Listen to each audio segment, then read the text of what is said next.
Welcome back to the DFS Sweatshop. I am your host, the DFS Jerusalem, and you can follow me, of course, on Twitter at DFS Jerusalem. Tonight, we're going to be breaking down last night's 12-game NBA slate. It was a huge slate of games. The cash line was a little higher in my single entries than I'm normally used to, but man, the night was saved by my single entry lineups. We're going to get into those in just a minute. We're going to go with our regular formatting of the show. The first thing we're going to do is break down our core four review. Then we will move into our feature four players, do a quick recap of last night's slate of games, get into my very best DraftKings lineup, and then we're going to be reviewing the point totals as well as the player pricing for tomorrow's 5-game slate, where we know in the sweatshop we stack. 5 games or less is a stack slate for us. That's what we're going to be doing here in the DFS sweatshop. So let's go ahead and first things first, man. Point guard play tonight was special, man. We saw a really mixed bag when it came to some backcourts tonight. I mean, a lot of shooting guards that we would normally think would be performing as well as they did tonight. They performed extremely well. Some of the matchups, the no-brainer matchups at the point guard position, I got a little too cute with and should have just went with what the matchup says they were going to be. But let's go ahead and jump into that core four, man. We're going to start this. Now, initially, I really felt like today was going to be a Kyrie Irving day. I didn't like LeBron James, but I wanted to get a couple of pieces, if I could, of that Cleveland and Indiana game. And, I figured a lot of people were going to be attacking Kyrie Irving defense with Jeff Teague.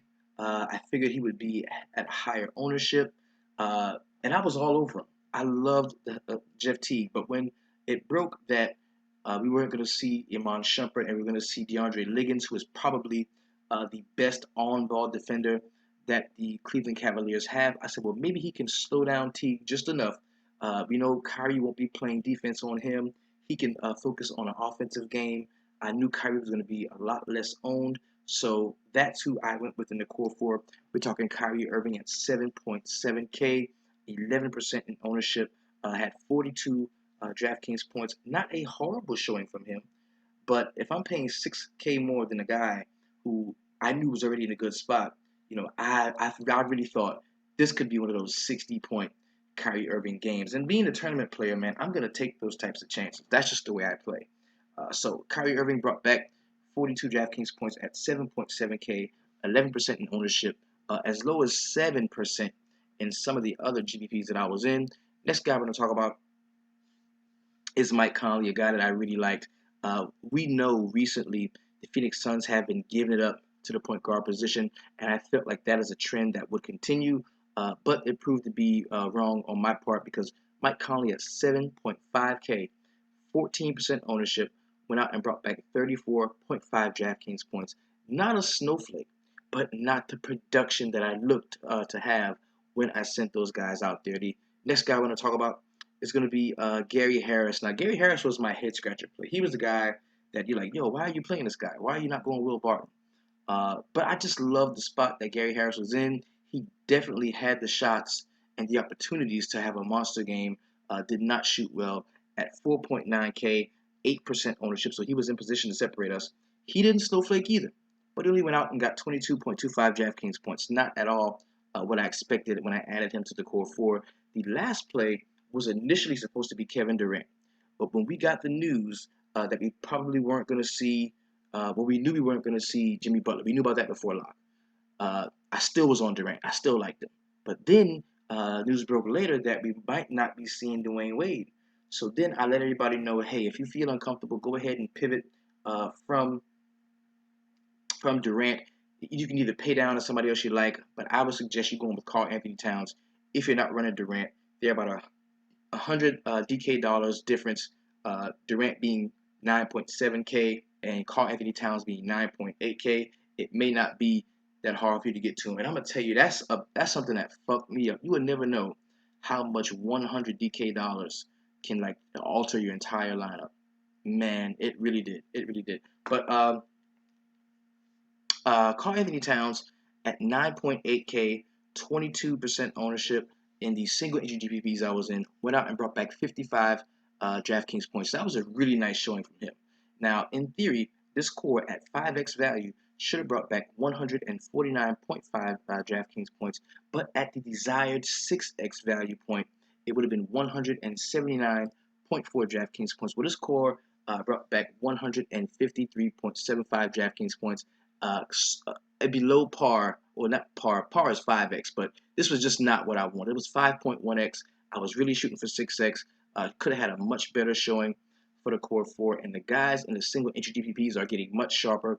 You can't roll this type of core out and expect to cash. I got lucky because some of the other plays that I made around those guys were really good.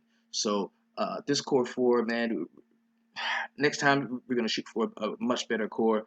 A lot of upside was here, and there was almost too much upside. Kind of got too cute and didn't stick with the plays that had been circulating throughout the day. But the beauty of it, the wonderful thing is, though, a lot of guys in the sweatshop did.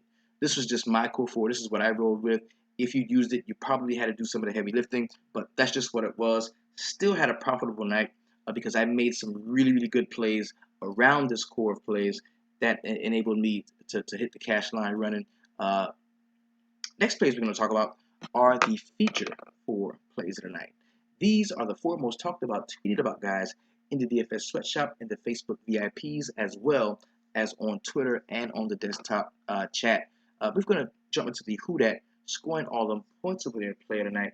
This is, man, Kyle Korver, 4K, 2% ownership, goes out and scores 38.75 DraftKings points. Now, it seemed to me like every motherfucker but Gary Harris was balling out at the shooting guard position. Everybody. I found the one shooting guard that wasn't going to go ham. Kyle Korver, man, excellent game from him. 4K, 2% owned, 38.75 DraftKings points. Really nice game there, almost 10x value. The next play is the How Did I Miss That Play of the night? And it comes from the same team that Gary Harris was on.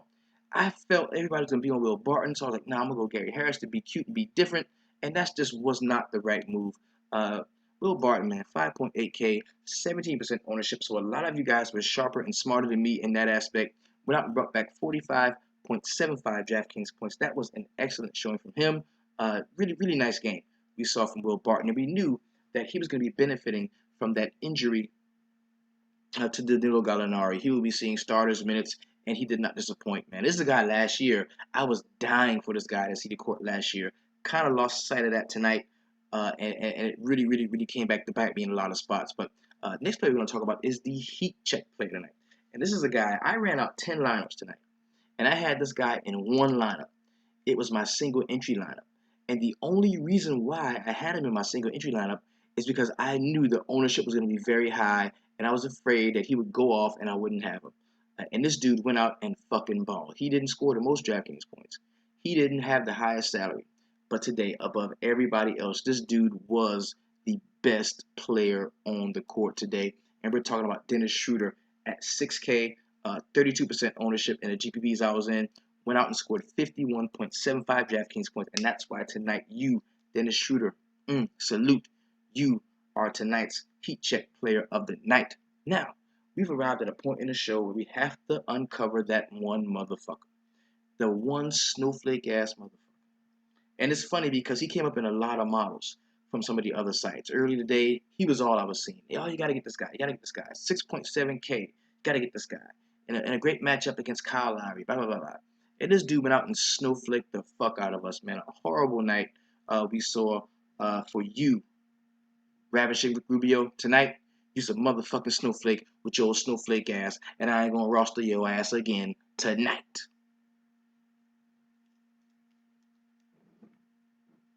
Until I catch you in another one of them little juicy matchups where I feel like you can do your thing, get some rebounds, assist the ball, maybe score 10 points, get a little cheap double-double or triple-double for me. But tonight, you is a motherfucking snowflake with your snowflake ass. 6.7%, 6.7 in salary, 17% ownership. He brought back 18.75 points. That was a horrible showing we saw from you, and that's why tonight you, Rick Rubio, are a motherfucking snowflake. Now let's go and move on with the rest of the motherfucking show. Now we're going to jump into a very quick recap of last night. Well, before we do that, let's go ahead and jump into my very best DraftKings lineup. And I do this for a couple of reasons, man. Just so you can see, you can chart my progress, see that above all else, I am a profitable player. We've got a lot of guys out here doing these shows and whatever. And you know, to, for me to sit right here, I have to be two things. I have to be two things. I have to be honest first. I have to be honest. Secondly, I have to be profitable. If I am not honest, if I am not profitable, what the fuck can I tell you about playing daily fantasy sports? How a motherfucker that continually lose and never shows you wins, how can you take advice from that guy? I show you the wins, I show you the losses. And if you've been keeping track, you see more wins than you see losses. Every night. You might get a tweet from me that says, hey, if I show the wins, I gotta show the losses, and I'll show you. But the next 3 or 4 nights, hey, win. So if you ain't profitable, if you didn't get a 1099 form from FanDuel or DraftKings, why the fuck do you have a show? I don't get it. Tell them to show you the 1099. I got mine. Let's go on and jump into the very best DraftKings lineup that I have for the evening. And I show you this because, my very best lineup is going to show you that the core four that I'm rolling out is what I'm using. Like, I'm not bullshitting. Like, this is what it is. And this is 296 here. Okay, 253. This is a horrible lineup. Core four lineup, horrible. 270. 271, 283. That was a lineup that cashed. Core four lineup. Guys that I'm talking about are the guys I'm playing. I can show you this shit. Like, I'm not just doing this to bullshit around. Guys that's 282. That's the lineup that cashed. You know what I mean? So that's what we're doing. But I'm gonna show you my very best DraftKings lineup. Now I did not hit the 300 club tonight. You don't have to hit the 300 club to cash as long as you are entering in the right. You're putting your monies in the right tournament. As you can see, I had this line in a lot of different spots. The 5K single entry, the 5K jump shot single entry. I think this is a $3 buy-in and a $5 buy-in. The 4K daily dollar, that was a $1 buy-in. I had it in the 12K fast break single entry, the 25K and one in a couple spots. Had it there, had it in a few of the quarter games where I built the actual lineup, and also in the $27 tournament was where I had this one in. So this is a lineup that I really believed in. I really like this lineup, and when I get that, when I'm doing that, I'm gonna go in on it too. So let's just go ahead and show you. This is my very best DraftKings lineup, and as you can see, this is a core four lineup. You've got Kyrie Irving here. You've got Gary Harris right here. We got Mike Conley, and we also have Karl Anthony Towns to pivot from Kevin Durant, who I really liked, who ended up scoring 53 DraftKings points, and Karl Anthony Towns at 55. So it wasn't a bad call to pivot to Karl Anthony Towns if you did make that call. Now, I wanted to keep pace with the field. I knew there was going to be some industry chalk out there, and I picked two guys, Dennis Schroeder as well as Wilson Chandler. Those are my two industry chalk plays. And then I had two guys due to injury or suspension / NBA, where the NBA will give you plays when a guy's injured or a guy gets suspended. And what I did was I could not decide out of three guys who I was going to be rostering. Out of Costa Koufos, Willie Cauley-Stein, and as well as Anthony Tolliver. I said everybody's going to go Koufos or Willie Cauley-Stein. You know what I'm going to do? I'm going to go Anthony Tolliver to kind of shake it up and be a little different. Now, this guy was 7% owned in most GPPs. Went out and scored 21.5 DraftKings points. Not bad at all. Willie Cauley-Stein was 30% owned in this particular GPP. He went out and scored 28.25 DraftKings points.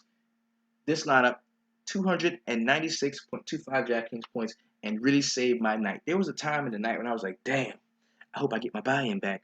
Well, I ended up making a little bit because I had this one single entry lineup, my favorite lineup in so many spots, and it's very rare that my actual best lineup of the night is the one that I use for all my single entries. I'm getting better at that, but once I can master that, once I can look at my lineups and say, hey, this is the one, this is the best one, I'm gonna put a lot more money on this.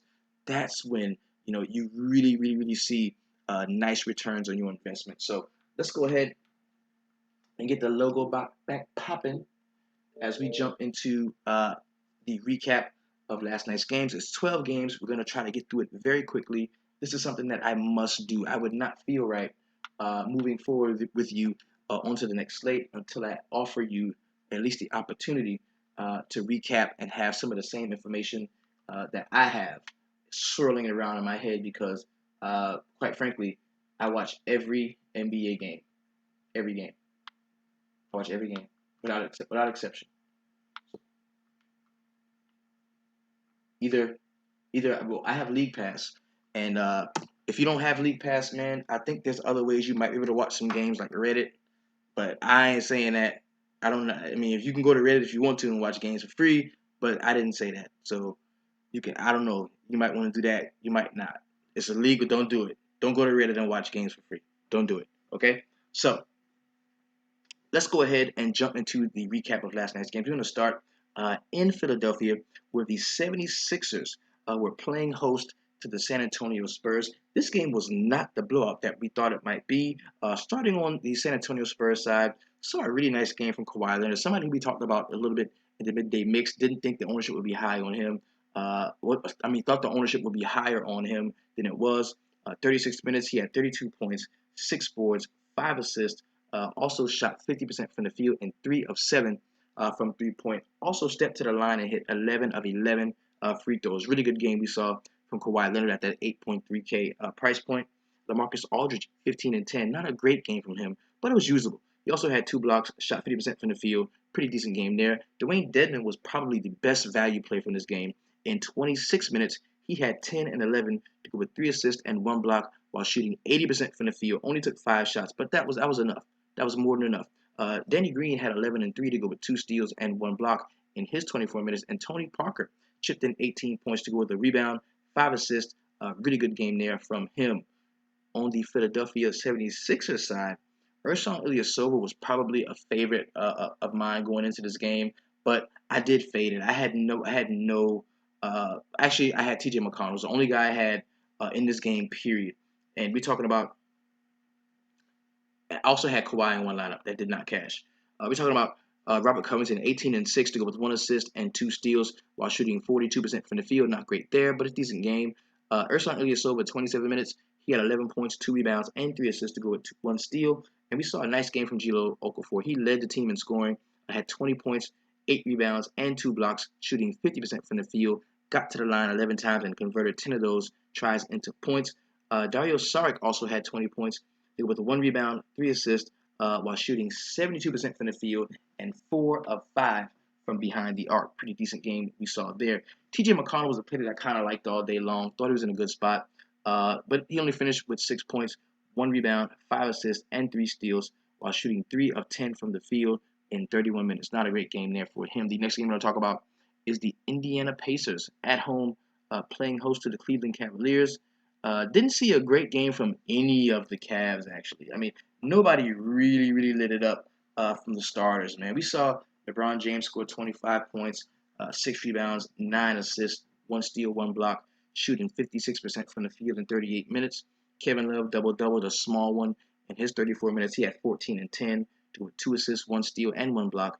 And Tristan Thompson, he grabbed 10 boards, but he only had 6 points, 2 assists, and 1 block in his 35 minutes. Kyrie Irving chipped in 29 points, but didn't do much else in the way of peripherals. Did not grab a rebound. Only had 7 assists and 2 steals while shooting 54% from the field. And Kyle Korver, the who that scoring all them points over there play tonight, was actually a really nice play. 29 points, 5 boards, shooting 10 of 12 from the field. That's 83%. Hit 8 of 9 3-point shots. He was unconscious. Great game there from him. On the Indiana Pacers side, yet another shooting guard that scored more than Gary Harris, who I should have given a look to, was C.J. Miles, man. In 34 minutes, he led the team in scoring, had 23 points, 4 rebounds, 1 block, 7 for 11 from the field, hit 6 of 9 3-point shots. Excellent game there. Jeff Teague had 14 dimes, 5 rebounds, and 22 points to go with 2 steals in his 34 minutes. Monte Ellis off of the bench had 13 and 2 to go with 3 assists and 1 steal in some scrub love. And Paul George, pretty good game there. 37 minutes, he had 22 points, 8 boards, 6 assists, 2 steals, and 1 block while shooting 47% from the field. Lavoy Allen, I did not fall for the old Lavoy Allen. I refused to. In 23 minutes, he had 6 points, 5 rebounds, and 1 steal. Horrible game from him, even at that low price point. The next game I'm going to talk about is the Brooklyn Nets at the crib taking on the Washington Wizards. Now, this is a game that went into overtime, and I really like John Wall today. He was somebody who I contemplated as a core 4 member, but that 10.7 was just too much for me to really commit to. And Otto Porter We're starting on the Washington side. In 39 minutes, he had 20 and 10 with 1 assist and 1 steal, and the overtime really helped him out a lot. Had a really nice overtime period. Kelly Oubre Jr., we got the news right before lock that Kelly Oubre was going to be starting in place of Marquise Morris, who I didn't like anyway. I did not fall for the old Kelly Oubre Jr. I knew that was going to be a trap. In 32 minutes, he had 0 points, 3 rebounds, and 1 steal. How do you play 32 minutes of an NBA game and not score a fucking point? He went 0 for 5 from the field, shot 0%, hit 0 for 3 3-pointers. He even missed the 2 fucking free throws he made. If this dude should have been Snowflake of the night. He should have been. He should have been. But that was just too easy. Martin Gortat, 14 and 14, to go with 1 assist, 1 steal, and 1 block in his 40 minutes. That's a really nice showing from him. And Brad Beal, another nice shooting performance. He played 41 minutes, had 31 points, 6 boards, 2 assists, and 2 steals in his 41 minutes. Really nice game there. And John Wall finished with 23 points, 6 boards, 12 assists, 1 steal, and 2 blocks. Pretty good game we saw from him. We saw some time for Jason Smith off of the bench. In 23 minutes, he had 15 and 8 to go with the steal. That was a nice play if you started him. On the Brooklyn Nets side, yet another shooting guard that had a nicer performance than Gary Harris. Bojan Bogdanovic led his team in scoring. In 33 minutes, he had 21 points, 5 rebounds, 4 assists, and 2 steals while shooting 33% from the field, 2 of 9 3-point shots. If he has a better shooting percentage from the field, he balls out, has a monster game. Rondae Hollis-Jefferson double-doubled. In his 30 minutes, he had 13 points, 11 rebounds, 2 assists, 1 steal, while shooting 71% from the field, going 5 for 7. Nice game there. Brook Lopez, 20 and 6 to go with 4 assists and 2 blocks. Not a great game, but decent for him. And Trevor Booker off of the bench. Why the fuck is Trevor Booker coming off the bench? It's not like y'all made this move and now y'all are winning. Like, you're still losing. Put the man back in the starting motherfucking rotation, bro. Just do it. 14 points, 11 boards, and 2 assists, and 1 block in 27 minutes. Excellent game we saw from Trevor Booker. That's his second really nice game in a row. We've got to pay attention to him going forward, even if he's coming off of the bench. The next game I'm going to talk about is the Atlanta Hawks at home against the Denver Nuggets. I had no Jokic today. I just did not like the matchup. I didn't think it was very positive for him. He had a nice double-double, 18 and 15 to go with 3 assists. But at that price point, you just need a little bit more. And he's a guy that normally assists the ball at a very high rate. And we thought we might be able to see that today, but that's just not what happened, man. Not a great game from Nikola Jokic. Wilson Chandler, nice one for him. Stepping in for Danilo Gallinari, he had 24 points, 8 rebounds, 2 assists, and 2 steals while shooting 52% from the field. He hit 2 of 5 free throws and 4 of 7 3-point shots. Kenneth Faried only played 9 minutes in this game. He left the game with an injury. It wasn't a very good game for Kenneth Faried, man, and he's definitely somebody who caught that injury bug, man. He's just not 100% right now. He's not 100% at all right now. So next guy we're going to talk about is going to be Gary Harris, one of the core 4 members. 34 minutes for him, 13 points, 1 rebound, 3 assists, 2 steals. He went 5 for 14 from the field. So he was definitely taking enough shots. And the funny thing about it is, out of the 14 shots he took, 8 of them were 3-pointers, and he hit 1. Man, if you don't take your ass to that basket, go to the fucking hoop, man. Colorado shooting threes. As a team, they shot 40, 45 3-pointers as a team. That's way too many 3-point shots. Way too many 3-point shots. That's why they lost the game. Will Barton, in 38 minutes, had 17 and 7 to go with 7 assists, 3 steals, and 2 blocks. A really nice all-around game we saw from him. Darrell Arthur chipped in 10 points with 4 boards and 1 assist to go with the block as well. And Jamal Murray came off the bench in 21 minutes, had 11 points and 5 boards to go with the block. Pretty decent game we saw from him. On the Atlanta Hawks side, Tim Hardaway Jr. got the start for Thabo Sefolosha, and in 37 minutes, he had 14 points, 2 rebounds, 6 assists, and 1 steal. Not a great game, but he didn't kill you if you had him. Dwight Howard double-doubled, a small one, in 25 minutes, had 11 points, 13 rebounds, 1 assist. Not a great game there from him. Paul Millsap in 38 minutes had 23 points, 6 rebounds, 5 assists, and a block while shooting 60% from the field. Hit 2 of 5 3-point shots. Pretty decent game there from him. And Dennis Schroeder, the Heat check player tonight, had 24 points, 5 rebounds, and 10 assists to go with 3 steals while shooting 52% from the field. Really nice game we saw from the Heat check player tonight. Mike Muscala jumped off of the bench and in 20 minutes had 10 points, 6 boards, and 1 block. Pretty decent game if you rostered him at that very low price point. The next game I'm going to talk about is the Detroit Pistons at home against the LA Lakers, and this is another area I got too cute in, man. I should just roster Drummond against the Lakers. It was very simple. It was very easy, and I made it kind of hard. But I already knew that I wanted to pay down. I knew I wanted to pay down. That's why I didn't have any Drummond at all. Brandon Ingram on the Lakers side played 26 minutes, had 15 points, 4 boards, and 5 assists while shooting 60% from the field. He hit 3 of 4 3-point shots. Pretty good game there. Julius Randle played 30 minutes, had 17 and 6 to go with 1 assist, and shot 53% from the field. Tariq Black, another nice game from him. In only 19 minutes, he had 8 points, 10 boards, 3 assists, and 1 block while shooting 44% from the field. And there's not much else we saw, man. Sweet Lou Williams played 20 minutes, but he only had 17 points, 1 rebound, 2 assists, and 2 steals. Not a great game there from him. On the Detroit Pistons side, we saw a really nice game from Andre Drummond, man. He had 24 points, 17 rebounds, 3 steals, and 4 blocks, and led all DraftKings scores on the evening. He shot 63% from the field, missed 3 free throws, but still, all in all, really nice game there from him. Tobias Harris in 23 minutes had 19 and 5 with 1 assist and 1 steal. And we saw Ish Smith, man, for 20 minutes. He had 10 points, 4 rebounds, 7 assists, and 2 steals while shooting 83% from the field. Horrible game we saw from Reggie Jackson, man. What the fuck is going on with Reggie Jackson? He only had 4 points in 23 minutes. He had 2 rebounds, 8 assists. Not a great game there for him at all. John Lure, he got the start, and in 34 minutes had 20 points, 3 rebounds, and 3 assists to go with 1 steal. Pretty good game we saw from him. Marcus Morris in 28 minutes had 14 and 6 to go with 3 assists and 1 steal. And the reason why we saw all of those minutes for Ish Smith, this game was a blowout, and he did a lot of this in scrub love. So that's not going to happen very often.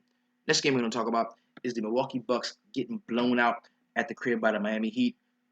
Really nice game we saw from James Johnson, man. And he didn't do this until deep in the second half. Like, everybody was like, oh, shit, James Johnson. What the fuck is wrong with James Johnson? He's not scoring. He's not doing nothing. Well, the next time you looked, he had 33 points, and he was balling out. So James Johnson, in 30 minutes, had 20 points, 4 boards, 4 assists, 2 steals, and 2 blocks. Really nice game we saw from him. He shot 58% from the field, hit 2 of 5 3-point shots. Nice one we saw from him. Hassan Whiteside, he's kind of turned the corner a little bit. In 34 minutes, he had 23 points, 16 boards to go with the block while shooting 83% from the field. Good Whiteside game there. And Rodney McGruder, another guy that scored more than Gary Harris. He had 10 points, 6 rebounds, 3 assists, 1 steal in his 35 minutes. Really nice game there from him. Tyler Johnson only had 8 and 4 to go with 6 assists and 2 blocks in his 27 minutes. And Goran Dragic did not have a great game, but he didn't kill you, man. He had 16 points, 4 rebounds, 7 assists, and 2 steals. Pretty decent game, but not the one that you need when you pay that 7.5K in salary. On the Milwaukee side, a big snowflake game from Giannis Antetokounmpo. He had, in 36 minutes, he had 22 points, 8 boards, 1 assist, 2 steals, and 1 block, and I knew I did not like him from the jump. Jabari Parker, man. Shout out to Jabari Parker, man. Suffered an injury in this game, and I think it's going to be a while before we see him again, man. And this is just on the heels of getting back Chris Middleton. They were going to form a nice little young big three, man, and really, I think, finish the second half of the season strong as we saw Chris Middleton work his way back into the rotation. So this came at a really bad time and what they're trying to do. So Jabari Parker, he only played 20 minutes, but he was playing well. He had 14 points, 1 rebound, 2 assists, and 1 steal before he went down with that injury. Didn't see much else from anybody off of the Milwaukee Bucks, and now that opens the door for people like Michael Beasley. It opens the door for a little more Tony Snell. So we've got to look at their rotation going forward. Even Mirza Teletovic should now be in the minutes rotation with an injury like that to Jabari Parker. But it's Jason Kidd. There are going to be some crazy rotations, so that's just how that's going to go. Next game I'm going to talk about is the Memphis Grizzlies at the Grindhouse hosting the Phoenix Suns. We have Mike Conley in this matchup, but it wasn't a very great game from him. But we're going to start on the Phoenix Suns side, where we saw Devin Booker for 31 minutes. He had 20 points, 1 board, 3 assists. Really nice game. Not a nice game from him at that price point. Eric Bledsoe also snowflaked out. 25 minutes, he had 16 points, 3 assists, and 1 steal. The only play from this game that was decent is going to be Brandon Knight. 26 minutes, he had 16 points, 2 rebounds, 2 assists, and 2 steals while shooting 45% from the field. Hit 2 of 4 3-point shots and all 4 of his free throws. Nobody else balled in this game. Tyson Chandler had 10 boards and 5 points. He also had 3 steals and 1 block. But damn, man, this is just a horrible showing for the Phoenix Suns as a team. On the Memphis Grizzlies side, a nice double-double we saw from JaMychal Green. Now, you would have been on him once you realized that Zebo was going to be out. You knew he might see a little more minutes, but he only played 29 minutes. But in those minutes, he did really ball out. He had 11 points, 10 boards, and 4 assists while shooting 100% from the field. Hit one three-pointer, for only one that he took. Really nice game there. Chandler Parsons in 24 minutes had 8 and 3 to go with 7 assists. Pretty decent. He also had a couple blocks. And we saw Mike Conley for 30 minutes. He had 23 points, 5 assists, and 2 steals. And some of this was because this game blew out. That's why we didn't see that elevated score from Mike Conley, because the game did blow out. Tony Douglas, 25 minutes, had 11 points, 4 boards, and 3 assists to go with 2 blocks. Pretty decent game there. And Troy Daniels in 21 minutes had 14 and 3, while James Ennis saw the court for 21 minutes and only had 7 and 4 to go with 2 blocks. The next game I'm going to talk about is the New Orleans Pelicans at the crib, taking on the Utah Jazz. And who would have thought the Utah Jazz would hang up 127 points, man? This is one of the slowest paced teams, one of the teams that you really hate to lean on when it comes to getting that scoring. But we saw some nice games from a couple guys. Joe Johnson, in 23 minutes, the dude had 27 points, 3 rebounds, 1 assist. Some of that came in scrub love, but that's still an awesome showing. Yet another shooting guard that scored more than Gary Harris. George Hill in 24 minutes had 19, 1 rebound, 3 assists, and 1 steal. We also saw Rudy Gobert for 29 minutes. He had 10 and 16 rebounds to go with 3 assists and 2 blocks. Decent game there. Gordon Hayward was on track to have a really nice game. He was at like 20-something at the half, but he finished the game only playing 26 minutes. He had 17 points, 6 boards, 3 assists, and 1 steal. And this was a blowout. A victim of a blowout was this game, and the players in this game. Derek Favors, 25 minutes for him. He had 12 and 6 to go with 2 steals and 2 assists and 1 steal. Decent game at his price point. On the New Orleans Pelicans side, not a great game we saw from Anthony Davis, man. He played 30 minutes. He did double-double, but it was a small one. He had 12 points, 10 rebounds, 2 assists, 1 steal, and 6 blocks. This could have been a much better game from him. He shot 4 for 12 from the field, and when Anthony Davis is only taking 12 shots, you know you're in for a long day.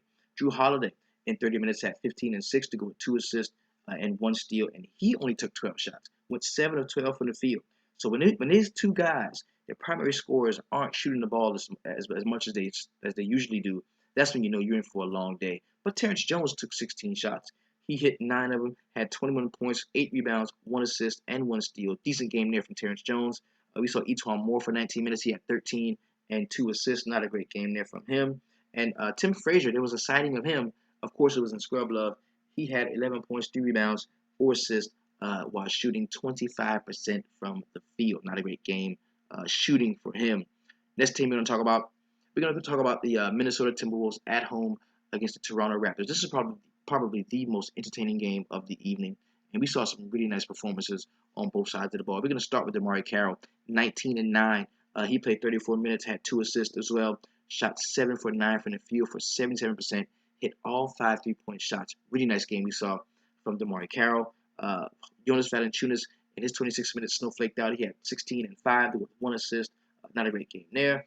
DeMar DeRozan dropped 30 points, but he didn't do much else in the way of peripheral stats. He had 4 rebounds, two assists, and 1 steal in his 37 minutes. Kyle Lowry, a player that I really didn't like very much in this matchup, in 36 minutes had 20 points, 2 rebounds, 5 assists, 1 steal, while shooting 31% from the field. The dude took 13 3-point shots and only hit 4. That's just too many threes to be taken.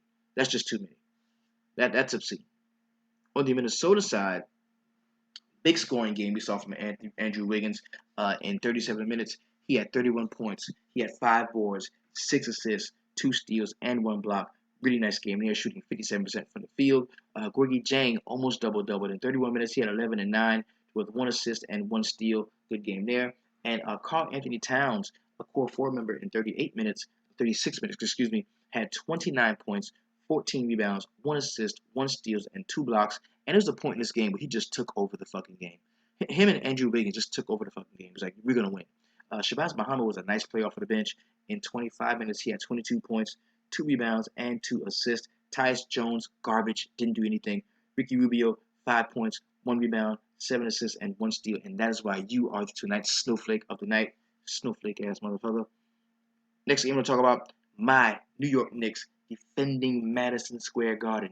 where Charles Oakley was talking shit about James Dolan and got his ass locked the fuck up. I stand with you, Charles Oakley. James Dolan is an idiot. The Knicks are very bad, and you're right in most of the things that you say. But you can't do that shit at the game, brother. You can't do that at the game. You can't do that at the game. You tweet all kind of crazy shit all day long. If you go to the game, just sit there and watch the motherfucking game, brother. You ain't got to be cursing people out and acting stupid. Damn. So, let's talk about the LA Clippers, man. Blake Griffin, another monster game we saw from him. He dropped 32 points, had 8 rebounds, 5 assists, and 2 steals, and he has made me a believer. I will be fucking with Blake Griffin from now on, whether Chris Paul is there or not. If the matchup is good, I'm rolling Blake Griffin. DeAndre Jordan had a big one. In 31 minutes, he had 28 points, 15 boards, and 2 blocks while shooting 85% from the field. Really nice game we saw from him. Austin Rivers, the coach's son, he dished out 10 dimes, but he only had 7 points and 4 rebounds with 1 steal. Not a great game, shooting 30% from the field. Jamal Crawford, in his return to New York, had 20 points, 3 rebounds, 2 assists, 1 steal, while shooting 58% from the field and hit 3 of 4 3-point shots. And we didn't see much. We didn't see much from Ray Felton, man. 20 minutes, he had 3 points, 5 boards, and 3 assists. Not a great game there in his return to the New York area.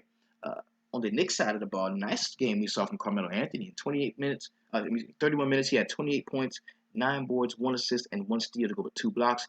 He shot 50% from the field, 5 of 6 from the free throw, and hit 3 of 7 3-point shots. We finally saw another Kristaps Porzingis game, and I thought I wanted to catch this game while he was at around the 6K price point. Before he gets up to 7,000, 8,000, I wanted to catch this game, and I missed it, man. In 27 minutes, he had 27 points, 6 boards, 2 assists, 2 steals, while shooting 10 for 19 from the field, 4 for 7 from 3, and he hit 3 of 4 foul shots.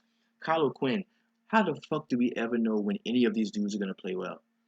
This is like the hardest. Let me take a swig on this. This is fucking crazy. How will we ever know when one of these Knicks centers is going to play well? I just don't play none of them motherfuckers ever. Kyle O'Quinn, 25 minutes. He had 18 points, 6 rebounds, 2 assists, 3 steals, and 2 blocks. Filled up the stat sheet. Shot 61% from the field. Hit both free throws. Excellent game we saw from him. Courtney Lee didn't do shit. 4 points, 1 rebound, 6 assists, and 1 steal. And Derek fucking Rose, man, scored 20 points, 7 rebounds, 8 assists, 1 steal. Really nice game there from Derek Rose. This game was nationally televised. D Rose is trying to play his way out of New York. He wants out of that motherfucker. I know he does. I would too if I was him. Fuck him. Willie Hernan-Gomez, he only saw 20 minutes. He had 5 points, 9 rebounds, 4 assists. Not a great game there from him at that price point. The next game we're going to talk about is the Golden State Warriors defending the Oracle, inviting the Chicago Bulls to town to beat the shit out of them. A lot of people fell for the old Michael Carter Williams, not me. I was on this game. I liked this game a little bit because I knew the ownership on the players in the game was going to be fairly low. But when I saw, that we weren't going to see Dwayne Wade, we weren't going to see Jimmy Butler, I'm not falling for that Michael Carter Williams shit. That dude is not good. Taj Gibson in 22 minutes had 15 and 9 to go with a block, pretty decent game there. Robin Lopez was an excellent play, 17 and 10 with 4 assists and 1 steal. We saw a nice one brewing for Rajon Rondo. He had 12 points, 6 rebounds, 8 assists, and 1 steal in his 23 minutes. Nikolai Mirotic off of the bench had 10 and 2 to go with 1 assist, 1 steal, and 1 block. On the Golden State side, we didn't have to see much from a lot of the Golden State starters. The only guys that really went had a really nice game was Kevin Durant. 30 minutes, he had 22 points, 10 rebounds, 7 assists, 3 steals, 1 block, and Klay Thompson in 29 minutes, he had 28 points, 6 rebounds, and 3 assists. Happy birthday, Klay Thompson, while he shot 56% from the field and hit 6 of 9 3-point shots. We also saw a pretty decent game from Draymond Green. 31 minutes, he had 19 points, 8 boards, 6 assists, 1 steal, and 1 block while shooting 75% from the field. Draymond hit 5 of 6 3-point shots. And when they're shooting like that, there's just no beating those guys. When Draymond Green has got the 3-point shot working, you're not going to beat him. Steph Curry, we only had to see him for 28 minutes. He had 13 points, 1 rebound, 6 assists, and 1 steal. And that's my problem with this dude being priced up to 10K. Is this team is so high-powered that there's times where he's just not going to see the court. He's not going to have to see the court.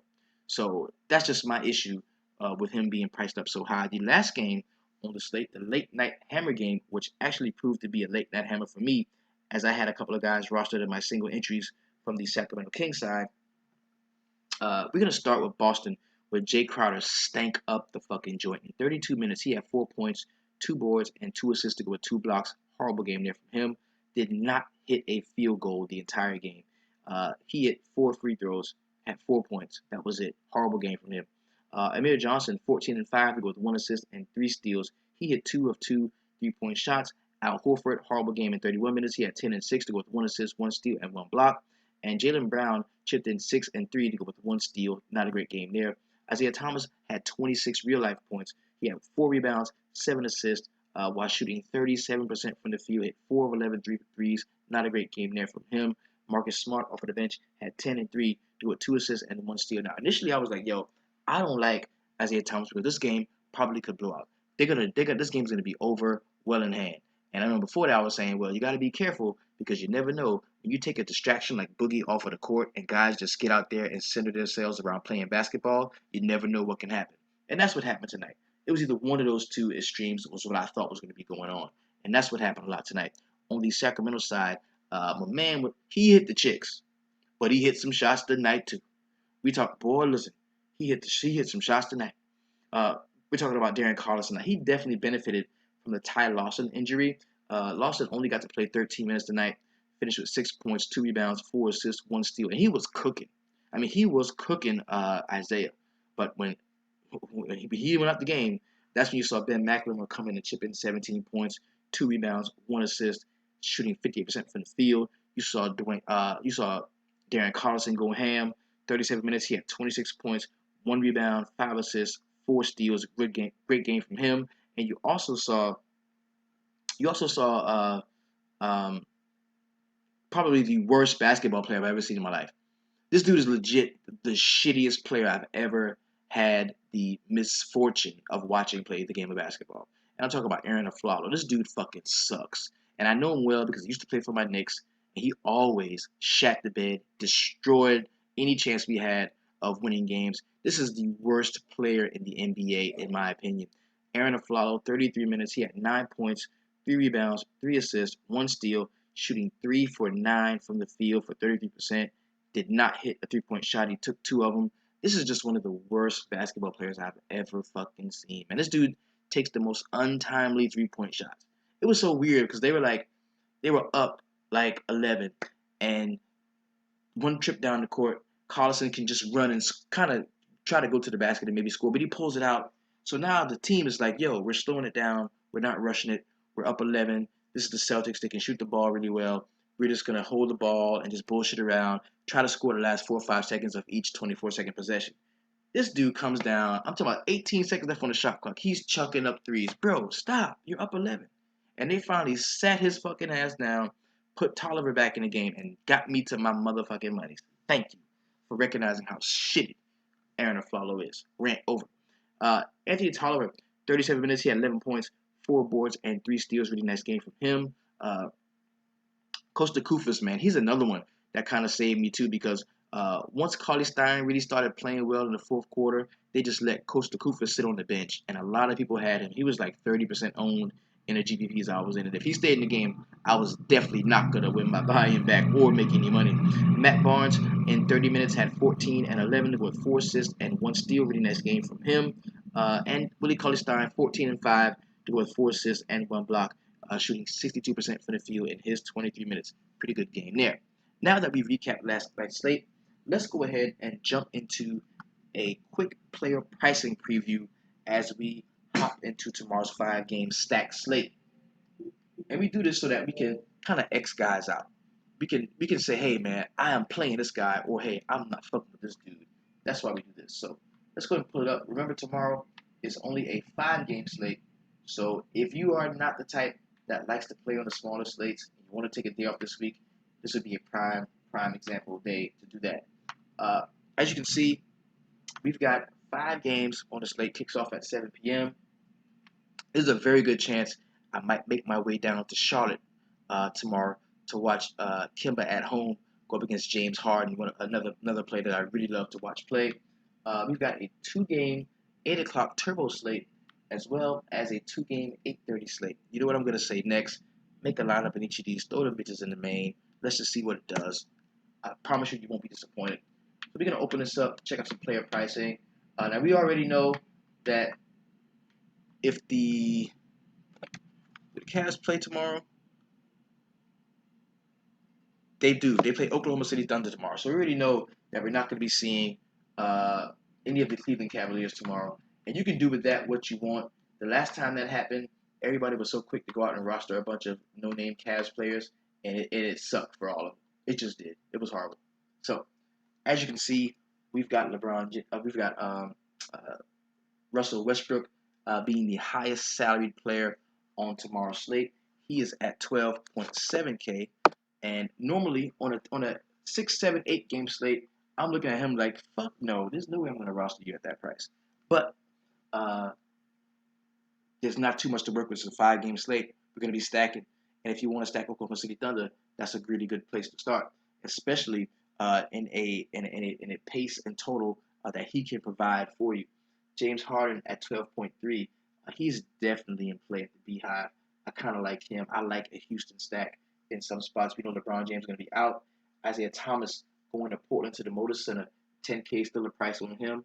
I think uh, bouncing back from last night's loss, he's going to have a really good game. This can be a better game than we saw tonight. So I do like some Isaiah Thomas when it comes to a Boston stack. Dame Lillard coming off a really nice game last time. I think he's somebody you can look to at 8.9K. We know that you can cook Isaiah if you really want to. If you really exert the effort, you can cook Isaiah. I like Dame Lillard tomorrow. Maybe not Portland as a full stack, but I think we can roll Dame and CJ and pair those guys together and then stack something else maybe a little cheaper. Kevin Love's going to be out. Irving not playing. Joel Embiid, I don't think he's going to be playing tomorrow at 8K. Kemba Walker at home, 7.9. Prices down 100 from where it was, or it was down 600 from where he was last time out. I think at home, man, you can give him a shot. I definitely do. The point total in this game is so high, and Kemba being at home, you've got to give him a look at 7.9K. CJ McCollum is a player that I do like to pair with Dame Lillard. Nikolai Vucevic is in play at 7.7. Definitely. I probably won't be stacking too much Orlando, though. Nicholas Batum, he's in play at 7.6 all day long. Gordon Hayward, I kind of like him in Dallas. Al Horford is a no for me. Serge Ibaka deserves consideration, but I don't think I'm going to have too much of him. Rudy Gobert is a no for me against the Dallas Mavericks. Mason Plumlee is a player that I love at 6.4K. That's probably where I would go in a Portland stack. I'd go, we'll be talking about it when we get to the point totals, but I like Mason Plumlee tomorrow. Jay Crowder definitely is not in play for me. George Hill is a no for me. 6.1K, I don't like him. Clint Capella, yeah, we can attack short rebound in the basketball. Harrison Barnes, it says it's the 4th ranked DVP against the point guard position, but I am not rostering anybody from the backcourt of Dallas Mavericks anymore. They have a guy on their team that's pretty much dead to me. I think if you want to get a piece of this game, Harrison Barnes is a nice way to start.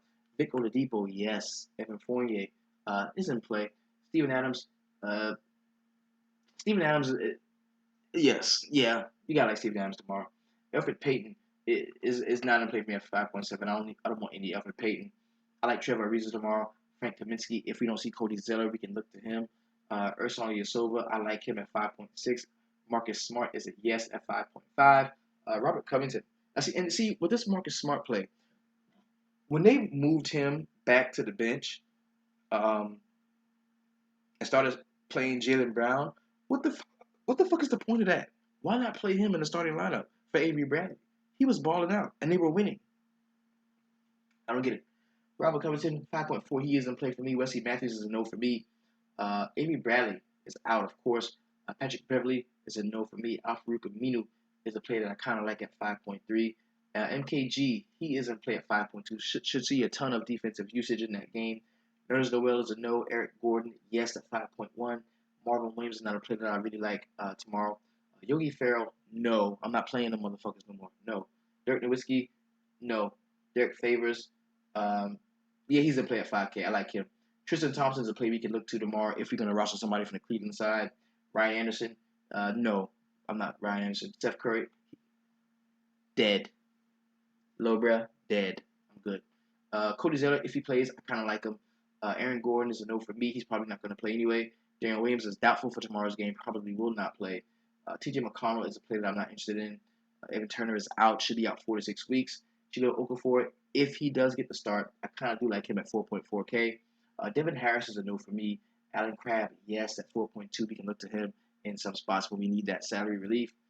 Jeff Green, probably going to be out. Rodney Hood is out. Maurice Harkins is a no for me. Kyle Korver. Now, if he gets to start, got to give him some play. He's been shooting hot. 3.9K is the salary. If he gets to start, why not? 3.9K? Give him a shot. Marco Bellinelli is a player that I kind of like at 3.9K. Andre Roberson is a no, even though he's been playing very well. I kind of like Andre Roberson. He's coming off back-to-back double-doubles. I think we can look to him in our Oklahoma City Thunder stack. I like that. Jody Meeks is out. Joe Ingles, no. Olynyk, yes, at 3.7. Jaylen Brown, no. Joe Johnson, no. Channing Frye, yes. Channing Frye is in play. 3.4. I see. I'm not playing them other bums. I'm not playing like fucking DeAndre Liggins. Jordan McRae is the only guy that I kind of know because I watched him during the preseason. He was pretty good, but I'm not playing all of them bums from Cleveland. Channing Frye, Kyle Korver, maybe Tristan Thompson. Those are as far as I'm gonna go. I'm not going too deep into this Cleveland rotation just to try to start guys just because they're starting. Don't fall for that trap. Jeremy Lamb, 3.4. Yes, he's in play. Definitely. Montrezl Harrell is a no for me. Mario Hezonja, he could be in play. He could be in play. There's a sneaky contrarian play in an Orlando stack if that's the way you choose to go. Shelvin Mack is a no. Sergio Rodriguez is a no. Sauce had a really nice game out last time. Maybe he can do it again at 3.3. The price is very cheap. If you feel like stacking Philadelphia, that might be a nice way to go. Or if you're trying to save some salary. Joffrey Lavergne is 3.2. He is in play for me. He's probably going to be seeing some of those center minutes, especially if the game kind of gets away from the Cleveland Cavaliers. C.J. Watson, 3.2 is a nice salary saving option, I feel like. Gerald Henderson, yes, he deserves consideration at 3.2. Alec Burks, yes, he deserves consideration. See, goes when you stack it, man, you're going to have to find those guys that are around this price point and give those guys some run. People like Amir Johnson at 3.2, you're going to have to find a way to find the value to get these guys in there so you can pay up in other spots and get your stacks right. Demonis Sabonis, 3.1, no for me. Sam Decker, 3.1, no for me. Nini Hilario, I don't like him at all tomorrow. Solid Measures, a no. Samaj Christian, Jay Felder. Now, K Felder is 3K. Now, if K Felder gets to start, he's a guy, and I only know this guy because I watched him in the preseason. I was like, man, that dude is pretty good going to the basket. And the last time they played under these circumstances, he's the only guy that I started from the Cleveland Cavaliers side. I didn't start any of those guys because they had like a whole alternate starting lineup the last time the Big Three sat. K Felder was the only guy that I started, and he performed pretty well. I think he had 20 points at 3K, if I'm not mistaken. So that's somebody that you can definitely look to. Campaign, if you want to dig deep on the Oklahoma City bench to get a guy you may think is some time in scrub love, that's somebody you can definitely look to. DeAndre Liggins is 3K. People are going to be jumping all over that. Jordan McRae at 3K. People are going to be jumping all over that. I'm not fucking with that. Richard Jefferson, he probably going to get the start. 3K. I'm not fucking with that. You can start the fucking starting lineup for Cleveland and spend like 12K total. It's gonna be nuts tomorrow. The amount of people that go and roster those guys is gonna be nuts, and they're gonna shoot themselves in the foot. I'm not fucking with it. Nick Collison 3K, no, low. So now that we've done a quick recap of last night's games, we've jumped into the player pricing. Oh yeah, DJ Augustine is in play at 3K too, and if in an Orlando stack. Let's go ahead and jump into the point totals from tomorrow's slate. That's where we're going to see what games we want to invest most of our salaries in, because we've got some really nice point totals and we've got some fairly low ones as well. So we kind of want to stay away from the low point totals. When it comes to the team totals, we want to invest more in the higher ones because Vegas is normally right about a team's penchant to score, right? So go ahead, get the logo back popping. All right. Now, we're going to start in Charlotte at the Beehive, where I hope to be tomorrow, where the Houston Rockets are coming to town. James Harden, yes, he is coming to Charlotte. This is a 224-point total, with the Houston Rockets being the road favorite.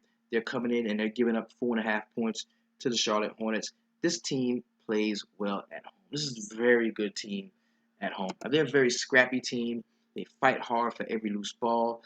Uh, the vibe and the beehive is always electric, and I really think they're gonna get up for James Harden coming here, and I think it's gonna be a really really good game. I think it's gonna be a really good game. I'd love to go to it. I think I might go hit it up tomorrow. But we've got a few players I like. Of course, I'm gonna tell you I like Kemba at home. Going up against Patrick Beverly, I'm not afraid of that at all. The ownership is going to be down on him because of what happened over the weekend.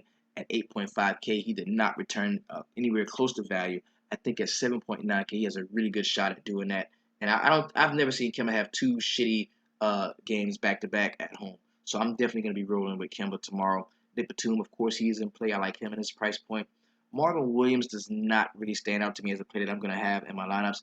I think after maybe, okay, let's just say Zeller's out and we start in Batum. After Kemba, Batum, maybe Zeller, the next place that I'm going to be going is to the Charlotte bench when I'm talking about either Jeremy Lamb or Marco Bellinelli. I don't think I'm going to be rocking too hard with MKG or Cody Zeller if he does play. I'd much rather have Frank Kaminsky because he's a guy that can shoot the deep shot as well. Has a much better offensive game, I'd say, than Cody Zeller does. So that's where I will be going on the Houston side, though. There's a couple spots that I do like. I like Trevor Ariza in this game. I think he can be a nice play. Unless you get MKG all over him, MKG uh, um, might be covering Harden, or he might be covering um, Ryan Anderson. But I think we can look to Ariza. He's been playing very well lately, doing it in multiple ways, not just scoring the ball. I think we can look to him. Capella's a player that I really like to attack. Charlotte rebounding the basketball. Also James Harden, of course, you know he's in play. Anytime he's on the floor, he can light it all the way up. So Eric Gordon off of the bench, I could see stacking four deep on this Houston offense. And the point total is so juicy. I mean, 224 points. You're talking about 110, 111 point team total for each team or better. So I kind of like that. Next game I'm going to talk about is the Philadelphia 76ers going to Orlando. First thing we need to find out is if we're going to see Joel Embiid. If we're going to see Joel Embiid, that changes the dynamic of this whole game. If Joel Embiid is on the floor, I like a lot about Philadelphia. If he's not, then I probably will be fading them completely. So we need to find out what's going on with Joel Embiid, see if he's going to be making a return to the court. On the Orlando side, Vucevic is in play. I like him whether we see Embiid or not. You can look to Serge Ibaka if you like. We know that with Aaron Gordon being out for this game, we're going to see a lot of front court increased front court usage for a lot of guys. I think that definitely bumps up Bismack Biyombo. He may be able to get busy against the Philadelphia 76ers. That's somebody that we can definitely look at. As far as the perimeter play goes, I like Fournier more than I like Elfrid Payton. And here's why. TJ McConnell is a very solid defender, and Nick Stauskas is not. So I can definitely see Fournier going out and having a really nice game against Nick Stauskas and the Philadelphia perimeter.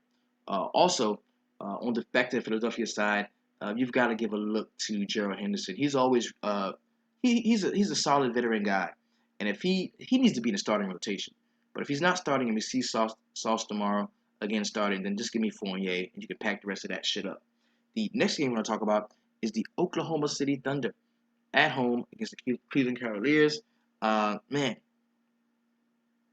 this is a 218-point total, and I'm assuming that they already have all the news, so they know who's playing and who's not playing because we do have a point total as well as a point spread, and it is Cleveland still giving up a point to the Oklahoma City Thunder. I don't know how the fuck they think that's possible. If this is the line tomorrow, I'm betting all day long on the Oklahoma City Thunder. This line has got to move. It's got to move. Maybe they haven't been ruled out officially, but that's what reports are coming out of Cleveland that we're not going to see the big three tomorrow. As I already stated, man, you can wade through all of that shit and find whoever you think you can start on the Cleveland side. I'm more or less prone to the veteran guys that we see that have been playing.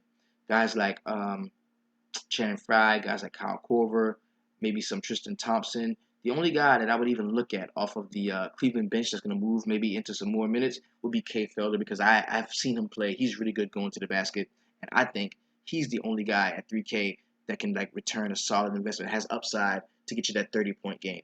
Uh, on the Oklahoma City side, yeah, Westbrook. Yeah, you can fire Westbrook up in your stacks, definitely.